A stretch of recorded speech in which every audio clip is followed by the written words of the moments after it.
여러분들은 이 주님의 그 음성에 지금 어떤 반응을 삶에서 보이고 계십니까? 우리가 참된 믿음을 소유하게 되면요, 그리스도인으로서의 이 삶의 목적, 나는 누구인가라고 하는 자신의 정체성에 대해서 발견하게 됩니다. 구원받기 전에 원망, 불평, 또 탐욕, 욕심으로 점철된 우리의 인생이 이제 감사, 기쁨, 용서, 충성, 온유, 절제, 이러한 그 아름다운 덕을 소유한 이러한 주님께서 주신 새로운 성품으로 주님이 변화시켜 주심을 말씀하고 계십니다. 구원받은 성도들은 참된 하나님의 성품을 닮아서 이제 자신만을 위해 사는 것이 아니라 자신을 위해 돌아가셨다가 다시 사신 그분을 위하여 사는 그 삶이고, 또한 하나님의 기쁘신 뜻을 구하고 그 뜻을 쫓아가며 살아가는 사람들입니다. 우리가 에베소서 2장 8절을 잘 아시지만 함께 보시도록 하겠습니다. 같이 한번 8절로 10절까지 읽어보도록 하겠습니다. 시작. 너희가 그 은혜에 인하여 믿음으로 말미암아 구원을 얻었나니 이것은 너희에게서 난 것이 아니요 하나님의 선물이라. 행위에서 난 것이 아니니 이는 누구든지 자랑하지 못하게 함이라. 우리는 그가 만드신 바라 그리스도 예수 안에서 선한 일을 위하여 지으심을 받은 자니 이 일은 하나님이 전에 예비하사 우리로 그 가운데서 행하게 하려 하심이라. 하나님께서 우리에게 베푸신 은혜에 의해 믿음으로 말미암아 구원을 받게 될 때 이제 우리는 선한 일을 위하여 지으심을 받은 자라고 하는 사실을 인식하게 되는 것입니다. 이러한 일에 성령님께서는 구원받은 성도 안에 내주하셔서 내가 누구인지 알게 하시고 하나님 자녀로서의 합당한 삶을 살아가도록 진리 가운데 인도하십니다. 여러분, 그럼 진리 가운데 인도한다고 하는 것은 무슨 의미가 있을까요? 한번 생각해 보세요. 우리들은 구원받기 전에 나름대로 옳은 길을 따라 산다고 생각하지 않았습니까? 그러나 이것이 참된 진리의 길이 아니었음을 구원받고 나서 깨닫게 됩니다. 이 세상에서 참되고 절대적인 진리는 예수 그리스도밖에 없습니다. 바로 그분이 걸어가신 길이 우리는 참된 길임을 확신하고 있습니다. 성령께서는 바로 진리이신 예수님과 그분이 걸어가신 길을 조명하여 주시고 우리에게 이 각자가 참된 길을 걸어가도록 매 순간 우리 안에서 가르쳐주고 계신 것입니다. 사도행전의 역사를 살펴보면요, 초대교회 성도들은 어떤 모습이었습니까? 성령님의 음성을 듣고 순종하는 일에 우리에게 본이 됩니다. 사도행전의 역사는 2000년 전에 일어났던 역사적 사실이지만 오늘 우리에게도 역동적인 감동과 느낌을 주는 이유가 무엇인가요? 그때 성도들 가운데 역사하신 성령님은 오늘 구원받은 우리 가운데 거하시고 우리 또한 주님이 걸어가신 길에 대해서 또 믿음이 선배들이 걸어간 길로 인도하심을 도전받고 있기 때문이 아닌가 저는 믿습니다. 그러나 오늘날 우리들이 성령님에 대한 이해력이 둔하고 성령 충만을 받으라고 말씀하시는 주님의 명령에 소홀함으로 믿음 생활이 미지근하지는 않는지 생각해 보게 됩니다. 주님께서 걸어가신 길이요, 쉬운 길이 아니죠. 그러나 진리를 우리들이 깨닫고 그분을 따라 살아가려고 결심하는 마음을 갖게 되면요, 이러한 어려움들을 극복할 수 있는 힘을 하나님께서 주시는 것입니다. 오늘 본문을 보면 주님을 따르는데 이 고난과 자기 부인이 없으면 불가능함을 보여주고 계십니다. 이 주님을 따르겠다고 하는 이 서기관은요, 어떤 사람이냐면은 하나님의 뜻을 순종하고 주님을 따라가는 데 있어서 미처 고난은 보지 못한, 좋은 것만 본 이런 사람의 모습입니다. 여기 예수님이 이 마태복음 8장 18절에 무리가 애워쌈을 보시고 저편으로 건너가기를 명하십니다. 왜 그러셨죠? 예수님은 군중 심리에 대해서 잘 아시는 분이에요. 예수님이 병 고치심으로 많은 무리는 흥분하였을 것입니다. 이분이 진정 자기들의 왕이 될 수 있다고 하는 이 기대감 속에서 예수님을 좋아했을 것입니다. 그러나 예수님은 사람들의 환호나 인기에 영합하지 않으신 분이에요. 사람들의 마음을 잘 알고 계신 그 예수님께서 이들의 헛된 욕심에 이끌려 다니는 분이 아니시다. 우리들은 예수님을 믿을 때 다 자기의 목적이 있어요. 이런 자기의 이기적인 목적에 의해 예수님을 믿으려고 하는 사람들은 예수님을 결코 만나지 못하는 것이죠. 이런 와중에 한 서기관이 예수님께 나와 자신의 결단을 고백합니다. 뭐라고 하죠? 선생님이여, 어디로 가시든지 저는 좋으리이다. 얼마나 훌륭한 고백이고 용기 있는 결단입니까? 여러분 아시다시피 당시 서기관은 어떤 사람들이었어요? 예수님을 대적하던 바리새인, 사두개인들과 한통속이 돼서 함께 행동을 취하던 자들이 아니었나요? 니고데모나 요셉 같은 바리새인도 주님에 대해 호의적이었지만 선뜻 이 서기관 같은 결단을 하지 못하였어요.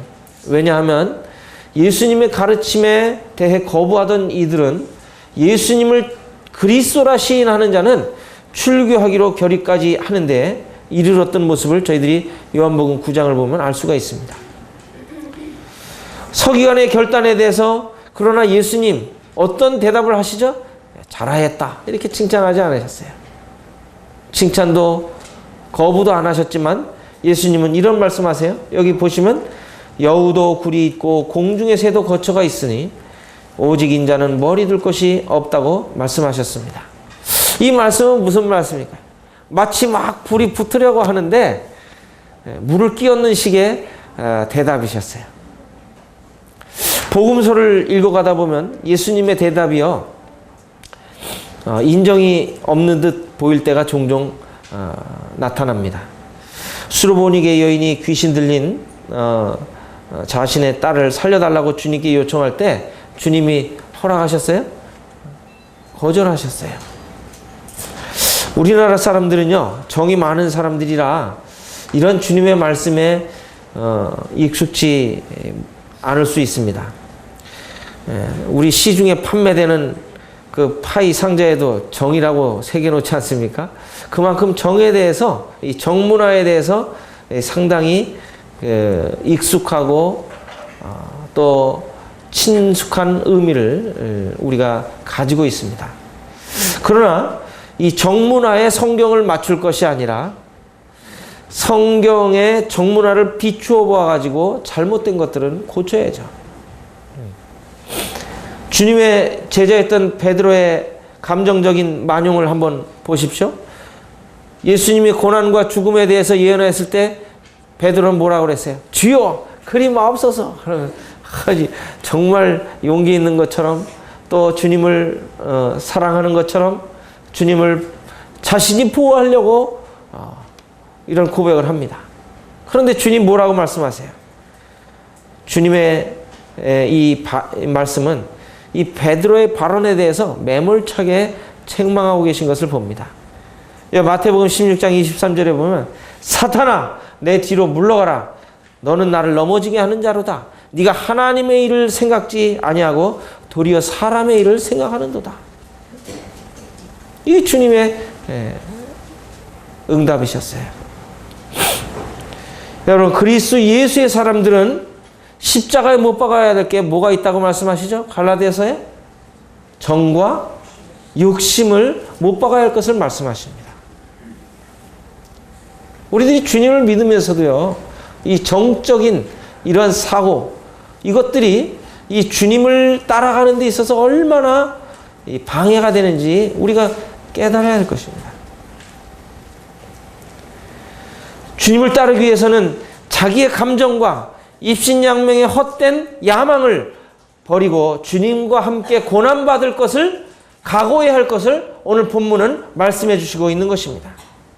그래서 누가복음 15장 25절에 보면요, 주님을 따르는 자들이 버려야 될 것, 포기해야 될 것들을 말씀하시면서 망대를 세우는 비유와 1만을 가지고 적군 2만을 상대하려는 임금의 비유를 말씀하시면서 계산을 확실히 해야 함을 강조하고 계세요. 우리가 망대를 세울 때 예산을 짜지 않습니까? 우리가 건물을 지을 때 비용을 계산하지 않나요? 또 1만 군사를 가지고 2만 적군을 상대할 때 내가 이길지 비길지 질지를 생각해 보지 않겠습니까? 하물며 우리가 주님을 따라가는 데 있어서 좋은 점도 있지만 이런 고난에 직면한 이런 가운데 우리들이 이것도 감수할 것인가 라고 하는 사실도 우리들이 고려해야 할 것을 성경이 말씀하시고 있습니다. 이 서기관의 문제가 무엇이었습니까? 그는 많은 무리 가운데요, 예수님 이적 베푸심을 가까이서 지켜보았을 거예요. 그는 이런 분을 따르며 제자가 된다고 하는 것은 멋진 일이라고 확신했을 것입니다. 그러나 주님을 따른다는 것은 고난도 함께 따르는 것을 미처 생각하지 못했던 거예요. 그의 결단은 칭찬받아 마땅한 것 같았지만 어땠어요? 주님의 대답을 통해 알 수 있는 것은 계산착오의 실수를 범했던 것입니다. 제가 며칠 전에 인터넷으로 책을 주문하였는데 어제 도착을 했어요. 봉투를 열어보니까 책과 함께 경품권 하나가 들어있었는데 동전으로 이렇게 긁으면은 당첨 사실을 알 수 있는 경품권이었어요.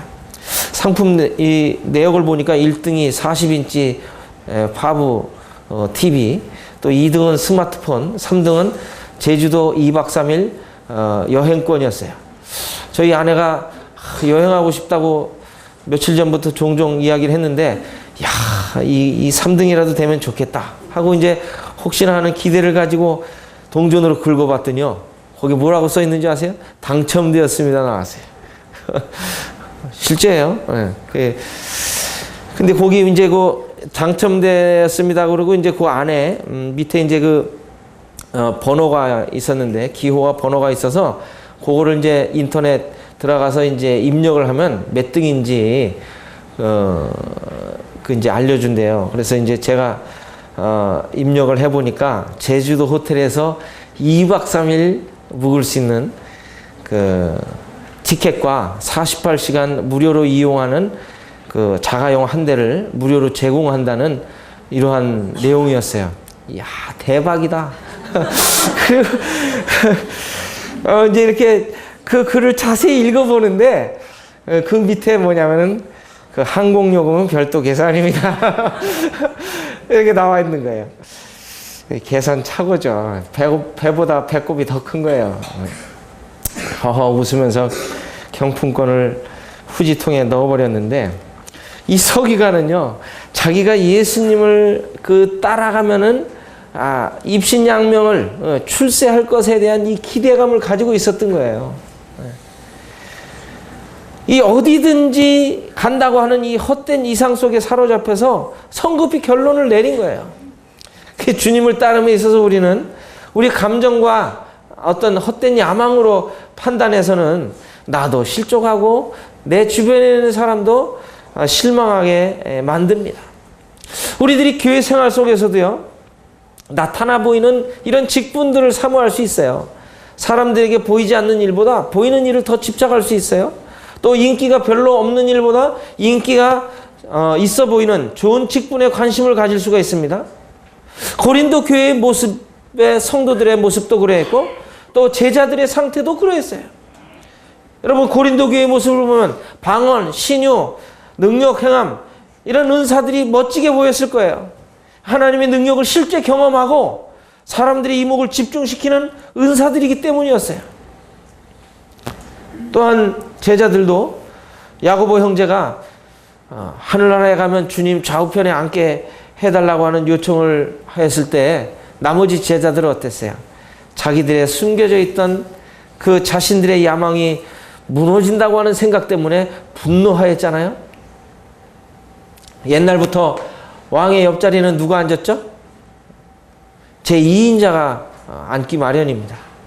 그래서 2인자로서 힘을 가질 수 있는 기회가 주어지기 때문에 제자들의 마음속에는 모두 이런 야망을 하나도 빠짐없이 가지고 있었어요. 야망을 드러낸 야고보 형제나 야망을 감췄던 그 제자들의 차이가 있을 뿐이죠. 주님께서 이런 요구를 하는 제자들에게 뭐라고 말씀하셨죠? 너희가 내가 마시는 잔을 마실 수 있느냐? 이건 뭘 의미해요? 주님이 걸어가시는 그 길, 주님이 당하신 고난에 대해서 너희들이 감당할 수 있겠느냐? 그것을 따라올 수 있겠느냐? 이것은 뭐예요? 영광이 있기 전에 고난이 있음을 우리에게 말씀해 주시는 것입니다.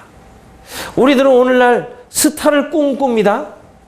그래서 스타가 좋아하는 이러한 그 의상, 또 스타가 좋아하는 행동, 취미, 이런 것들을 따라하지만 스타가 되어 누리기 전에 고난은 싫어하는 사람과 같지 않습니까? 또한 두 번째로 이 제자에게 여기 말씀하시는데, 제자 보고 이 다른 말씀에 보면 좀 더 자세하게 나와 있는데, 이 예수님이 먼저 그 사람에게는 나를 따르라 하는 말씀을 하세요.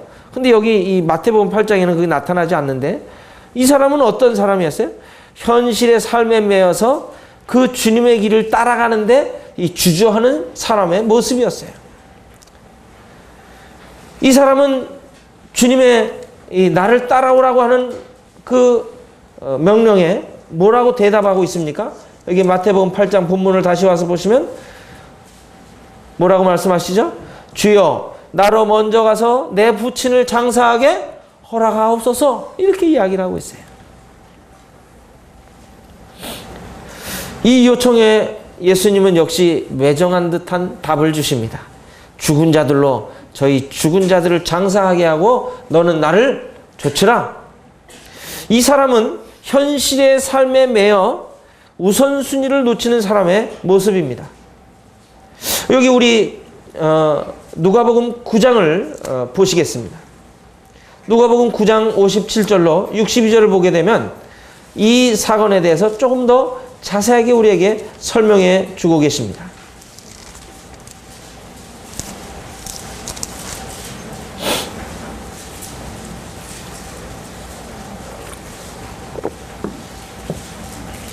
여기 나오죠? 59절 같이 한번 읽어보실까요?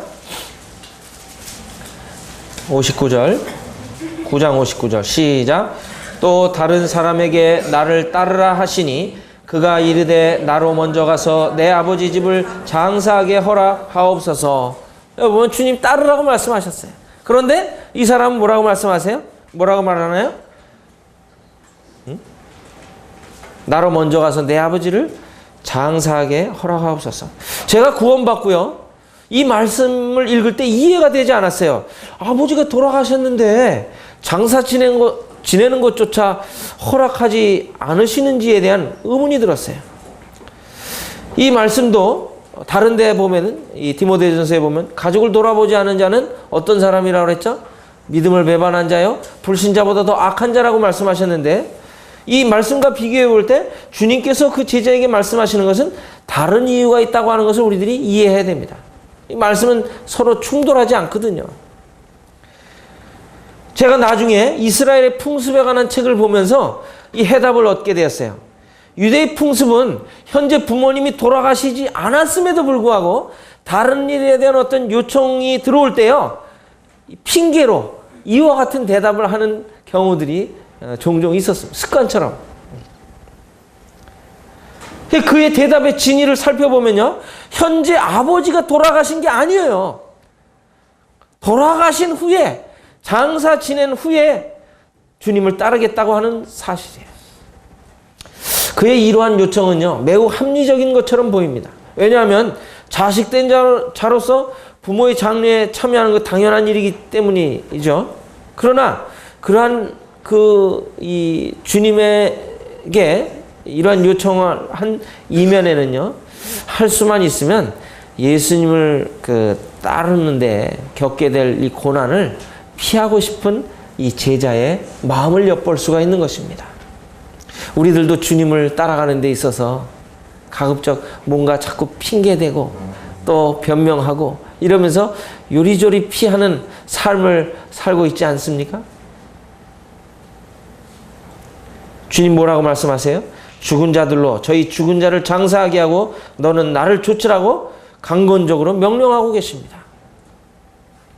주님 참 사랑이 많으시지만요, 주님을 따르는 데 있어서는 강한 메시지를 우리에게 던져주시는 것입니다. 주님을 따라가는 길에 있어서 포기하지 않고 또 주님을 따르려는 아니란 이 태도를 이 취한 그 사람에게 자기를 부인하지 않으면 따르지 못할 것을 말씀하십니다. 여기 62절에 보게 되면 뭐라고 말씀하시나요? 이 말씀도 같이 한번 읽어보실까요? 누가복음 9장 62절 시작. 예수께서 이르시되 손에 쟁기를 잡고 뒤를 돌아보는 자는 하나님 나라에 합당치 않다. 손에 쟁기를 잡고 뒤를 돌아보는 자는 하나님 나라에 합당치 않다. 그러므로 우리들이 먼저 그의 나라와 그의 일을 구하는 것이 그리스도인으로서 주님 부르심을 받은 자들로서의 삶에 합당한 자세요, 마땅한 태도인 것입니다. 오늘 두 사람의 반응을 통해 주님이 주시는 교훈이 무엇입니까? 주님을 따를 때 고난이 있음을 계산에 포함해야 하는 것을 가르쳐 주십니다. 주님을 따르는 길은요, 세상에서 접대받는 상쾌한 일이 아니에요. 물론 좋을 때도 있습니다. 제가 주님을 따르면서 참 즐거운 일도 있고 좋은 일도 있죠. 그러나 주님이 걸어가신 길을 보게 되면 고난의 길이요, 죽음의 길입니다. 우리들이 교회 안에서 주님을 섬길 때요, 항상 좋은 대답만 또 좋은 칭찬만 받는 것이 아닙니다. 제가 청년 때 참 열심히 주님을 섬기고 또 교회를 섬기고 성도들을 섬기는데 때로는 장로형제님이 저의 마음을 이해해 주지 못하고 야단을 칠 때도 있었어요. 그런데 개인적으로 참 섭섭한 감정이 들었어요. 제가 아마 그 일로 인해 실족해서 교회를 나오지 않고 또 주님을 섬기는 일을 중단했다면 주님을 섬기는 그 기쁨을 그 이상 맛보지 못했을 거라고 저는 믿어요. 그러나 그러한 내가 주님을 섬기는 데 있어서 오해받고 또 그 마음을 알아주지 못할지라도 주님이 나를 알아주신다고 하는 이러한 믿음 가운데 그 길을 계속 걸어갔을 때 주님께서 인정하시고 주님께서 알아주신다고 하는 사실을 경험하게 됐습니다. 아마 여기 있는 여러분들도 주일학교나 중고등부나 또 각 분야에 주님이 맡겨주신 일에 대해서 행하게 될 때 때로 칭찬보다는 책망을 또 격려보다는 꾸지람을 들을 수가 있을 것입니다. 요즘에는 또 그러한 것들을 나타내요. 주님, 저를 칭찬 좀 해주세요. 저 격려 좀 해주세요. 네. 그러나 우리들이 사람 앞에 인정받기보다는 하나님 앞에 인정받기로 결심을 하십시오. 사람 앞에 인정받은 사람들은, 인정받으려고 하는 사람들은요, 때때로 실망하고 넘어질 수가 있습니다. 그러나 사람이 안 알아주더라도 하나님이 인정해 주시는 사람은요, 어디를 가서도 성공할 수 있고 훌륭한 삶을 살아낼 수가 있는 것입니다. 조만식 선생님이라고 아시죠? 그분이 참 민족을 위해 훌륭한 일을 하셨는데요. 그분이 젊을 때 머슴을 살았어요. 머슴을 살았는데 제가 오늘 글에서 이렇게 봤더니 머슴 일을 하면서요. 얼마나 일을 열심히 했든지 주인이 시키는 일을 뭐 아주 충성스럽게 잘할 뿐만 아니라 주인이 쓰던 요강 있잖아요. 오줌 누는 요강. 옛날에는 오강을 방 안에 놓고 살았거든요. 그런데 이 오강을요. 그냥 우리 같으면 어때요? 오줌 냄새 나고 막 이러니까 치우는데 싫은 눈치를 보일 거 아니겠어요? 그런데 이 조만식 선생님은 그 주인이 사용한 요강도 그냥 그 기꺼이 들고 나가서 아주 정성스럽게 닦는 거예요. 그 버리고. 그러니까 이 주인이 그 머슴의 하는 행동을 주의지켜 보면서 야, 쟤는 머슴으로만 생애를 마치게만 안 되겠다. 쟤를 좀 좋은 학교에 보내서 훌륭한 인재로 키워야 되겠다. 이런 마음을 먹고 그를 학교에 보내준 거예요.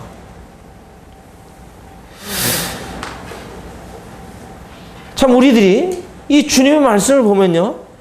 주님에게 우리에게 요구하시는 것이 큰 일에 충성할 것을 요구하시나요? 아니죠. 작은 일에 충성하는 것을 보기를 원하시는 거예요.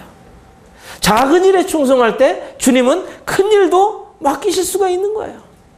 그래서 때때로 제가 학생들이나 또 우리 청년들이나 형제 자매님들에게 이렇게 어떤 일을 맡겨보면 그 일을 하는 모습을 통해서 그분의 인격과 그분의 그 어떤 삶의 자세와 태도를 볼 수가 있습니다. 그래서 커다란 기업의 사장님들도 직원이 새로 들어오면은 아주 그 보잘것없는 일, 하찮은 일 이런 거를 시켜본대잖아요. 얼마나 그러한 일들에 대해서 어떠한 자세와 태도를 가지고 있느냐. 이 주님도 우리에게 그런 말씀하세요. 여러분, 우리들이 이 주님이 걸어가신 그 길이 항상 좋은 일만 있는 것이 아님을 명심하게 되기를 간절히 바랍니다. 교회 안에서 우리들이 봉사와 헌신할 때 항상 좋은 것만 기대하지 마시기 바라요. 가장 낮은 곳에 내려간 사람은요, 경쟁자가 없다는 이런 말이 있어요. 자꾸 고개를 들기 때문에 볼 거 못 볼 거 보고요. 또 자존심도 세우고 그러죠. 가장 낮은 곳에 있는 사람은요, 창피할 것도 없어요. 더 이상 낮은 곳이 없기 때문에 그래요. 우리들이 주님을 따라가기 위해서는 주님이 그 가지고 계셨던 겸손과 온유를 필수 과목으로 선택해야 돼요. 이 과목을 이수하지 못한 사람은요, 다음 학기에 또 이수해야 돼요. 여러분들 그 명심하시기 바랍니다. 또한 자기 부인의 숙제가 우리 앞에 있습니다. 주님은 우리를 향해 따라오라고 말씀하시는데, 주님, 제가 따르지 않겠다고 하는 게 아니고요, 할 일을 좀 더 하고 따를게요. 이렇게 변명을 늘어놓지 않습니까? 이 서기관은 이상만을 추구하면서 지나치게 열정적이고 적극적이었던 반면에 또 주님의 그 뒤에 제자는 이 세상의 미련을 버리지 못해서 영적인 일에 미온적이고 소극적인 태도를 취했습니다. 이 두 사람의 공통점은 뭐예요? 예수님을 따르는 길에 고난과 자기 부인의 길이 있다고 하는 사실을 몰랐던 것이에요. 또한 우리들이 죄악된 세상에서 예수님을 따라가려면 현세적인 축복과 안정 대신에 고난과 희생의 대가를 치러야 한다는 것을 우리가 이 말씀을 통해 알 수가 있습니다. 우리가 예수님으로 말미암아 세상의 축복을 누리기 위해 주님의 뒤를 따르려는 자는 결코 자기의 의도를 달성할 수 없어요. 또한 세상적인 일에 대해 관심을 버리지 않은 채 주님의 뒤를 따르려면 역시 예수님께 합당치 않은 자로 외면당할 수밖에 없습니다. 진정한 성도님들은요, 예수님의 뒤를 따르기 위해 치료해야 하는 고난과 희생이 아무리 크다 할지라도 결코 망설이거나 주저하지 않는 결단과 용기가 필요합니다. 왜냐하면요, 이 땅에서 우리가 예수 그리스도를 위해 많은 고난과 희생을 감수하면 할수록 어때요? 장차 하나님의 나라에서 감히 그것과 비교할 수 없는 주님으로부터 상급과 칭찬을 또 축복을 누리게 될 것입니다. 그러므로 저희들이 오늘 이 본문을 통해 두 가지 교훈을 우리들이 발견할 수 있습니다. 로마서 8장 17절 18절에 말씀하신 대로 현재의 고난은 장차 비교할 수 없다. 여러분, 하나님의 자녀이면 하나님의 자녀로서의 이 상속자로서의 받아야 할 축복과 영광과 아울러 고난이 따를 것을 성경은 분명하게 명시해 주고 계십니다. 현재의 고난이 장차 나타날 영광과 좋게 비교할 수 없다는 사실을 깨달을 때 우리들이 그리스도의 고난에 참여하는 것이 즐거운 일인가요? 괴로운 일인가요? 즐거운 일입니다. 그래서 베드로 사도는요, 베드로전서 4장 13절에 뭐라고 말씀하시나요? 너희가 그리스도의 고난에 참여하는 것으로 즐거워하라. 이는 그의 영광을 나타내실 때에 너희로 즐거워하고 기뻐하게 하려 함이라. 이럴 때 아멘 하셔야 돼요. 참 이 놀라운 말씀이에요. 베드로는 그 고난 가운데서도 그 나타날 하나님의 영광을 바라보면서 즐거워하고 기뻐하고, 그 십자가형을 당한다고 할 때에도 그 사형을 기꺼이 당하면서 주님을 바라보았던 모습을 봅니다. 우리 성도들은 이 세상에서 편하고 순탄한 삶을 추구하기보다는 예수님의 지상 생애가 그러했듯이 이 땅에서 나그네처럼 살아가는 그 태도를 지녀야 할 것입니다. 우리 구리교회 형제 자매님들이 비록 소수의 작은 무리이지만 우리들이 이 주님이 걸어가신 그 길을 걸어가기로 결심하시고 오늘 이 시간 결단하신다면 이것이 주님이 우리에게 나에게 주시는 음성으로 들으시고 그런 삶을 살기로 올해 이 연초에 작정을 하신다고 한다면 참 우리의 삶을 통해서 주님 영광 받으시고 또한 이 길이 정말 고난만이 있는, 고난이 끝이 아니라 영광에 이르는 새롭고 산 길임을 볼 수가 있을 것입니다.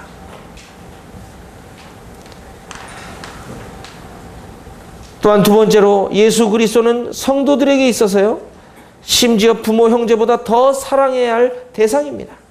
본문에서 주님께서는 자기 부친을 장사 지낸 후 다시 제자의 길을 가겠다고 하는 사람에게 죽은 자들로 너희 죽은 자를 장사하게 하고 너는 나를 쫓으라고 말씀하셨어요. 이것은 물론 부모에 대한 효도나 형제에 대한 우애를 금하신 말씀이 아니라 온전한 사랑과 헌신을 주님 자신께 바쳐야 한다는 의미입니다. 만약 우리 삶의 최우선 순위를 그리스도께 두지 않는다면 결국 우리들은 주님을 따르는 일에 실패하게 됩니다.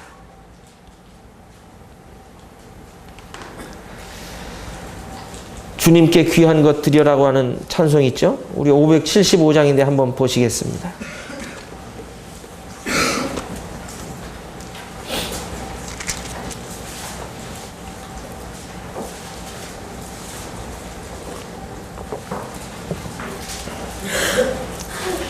여기 같이 한번 읽어보실까요? 부르시는 게 아니라 한번 읽어보십시오. 1절. 그 후렴은 빼시고 한번 읽어보겠습니다. 시작. 주님께 귀한 것 드려 젊을 때 힘다하라. 진리의 싸움을 할 때 열심을 다하여라. 모범을 보이신 예수 굽히지 않으셨네. 너희는 충성을 다해 주님을 섬기어라. 2절 주님께 귀한 것 드려 내 몸과 내 마음도 주위의 모든 것 바쳐 힘다해 섬기어라. 독생자 보내신 성부 은혜를 베푸시니 너희는 정성을 다해 주님을 섬기어라.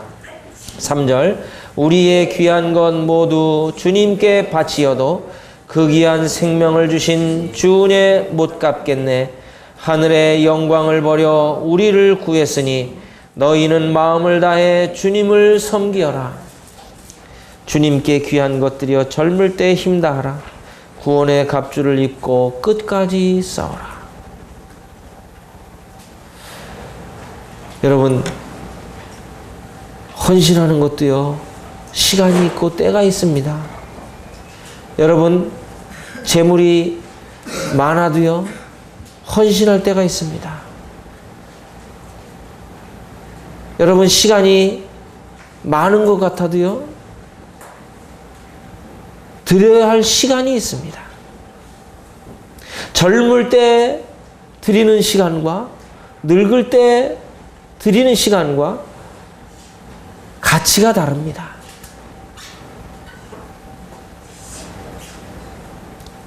주님은 오늘 우리에게 다시 한번 명령을 하십니다. 강권을 하십니다. 너희는 나를 따르라. 너는 나를 따르라. 내가 걸어간 그 길을 너도 함께 걷자.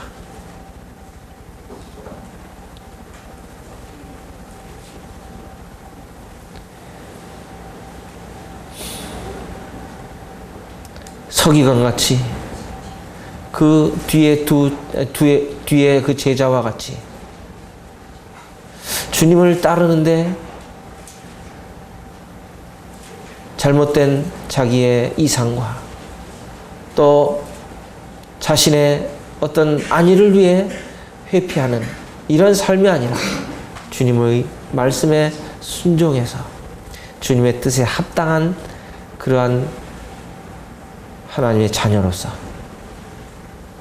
그 장차 나타날 영광을 바라보면서 걸어가시는 이런 복된 삶이 되시기를 바랍니다.